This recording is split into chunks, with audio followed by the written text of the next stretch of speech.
Bien.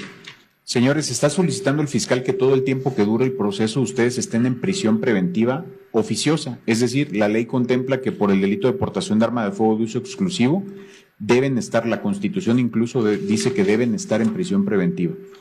Señores fiscales, no coincido con su postura. La prisión preventiva oficiosa es una medida inconvencional, es una medida inconstitucional, de hecho, dado que todo el marco, los instrumentos internacionales, en este caso la Convención Americana sobre Derechos Humanos y el Pacto Internacional de Derechos Civiles y Políticos, se han incorporado a nuestro sistema y son constitución por disposición del artículo 1.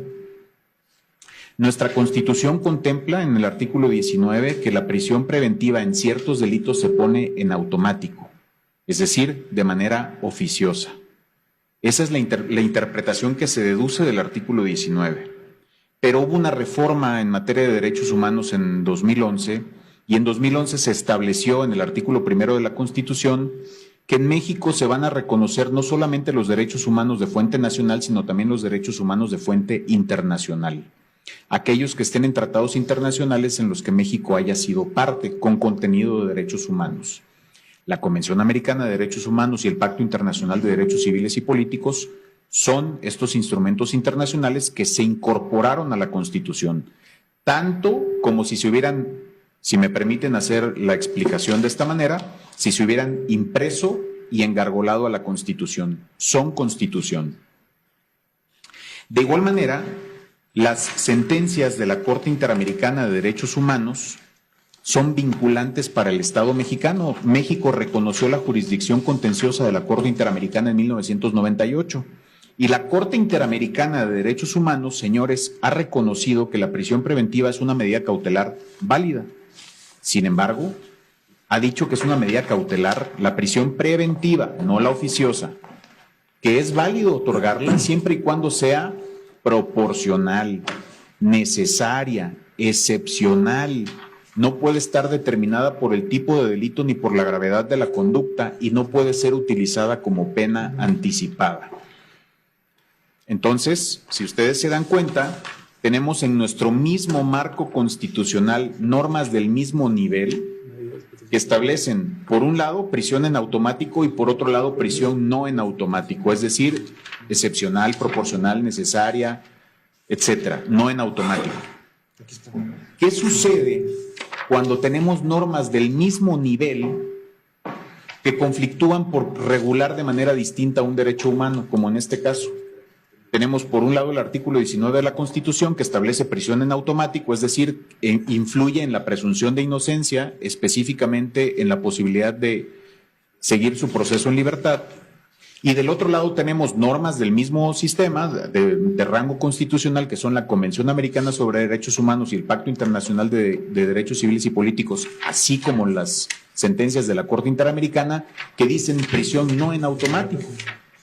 El constituyente, el poder reformador de la Constitución, previó esta situación y determinó que la forma de solucionar este tipo de conflictos se hace mediante un principio llamado pro homine o pro persona.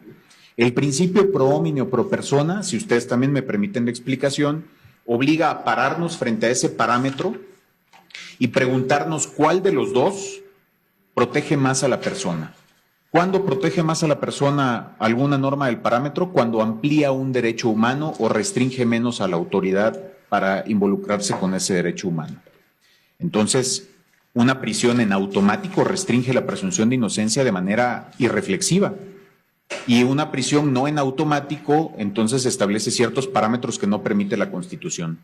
Por tanto, la norma que más favorece la presunción de inocencia para ustedes es la internacional. La Corte Interamericana también ha dicho que en sentencias, la cito como ejemplo casos, aunque los voy a poner en la pauta, señores. Gracias. El caso Tibi versus Ecuador, Barreto Leiva contra Venezuela, Costa Calderón contra Ecuador, Palamara Iribarne contra Chile, López Álvarez contra Honduras, Suárez Rosero contra Ecuador, Bayarri versus Argentina. En todos estos casos, la Corte ha dicho lo que les estoy comentando, la Corte Interamericana. Y ha dicho que la prisión preventiva oficiosa que se pone en automático sin observar estos parámetros es una detención arbitraria, que por tanto vulnera el artículo 7.3 de la Convención Americana sobre Derechos Humanos. Entonces, señores, es por esta razón que, atendiendo al principio pro persona, no aplico la prisión preventiva oficiosa para ustedes, porque es una norma que vulnera derechos constitucionales, y esto lo puedo hacer incluso sin dar uso de la voz a los señores defensores. Ahora, pudiera pensarse, señores fiscales, que existe un impedimento para hacer este ejercicio pro persona a favor de los señores o de cualquier persona, porque existe un criterio de la Corte, la contradicción de tesis 293-2011.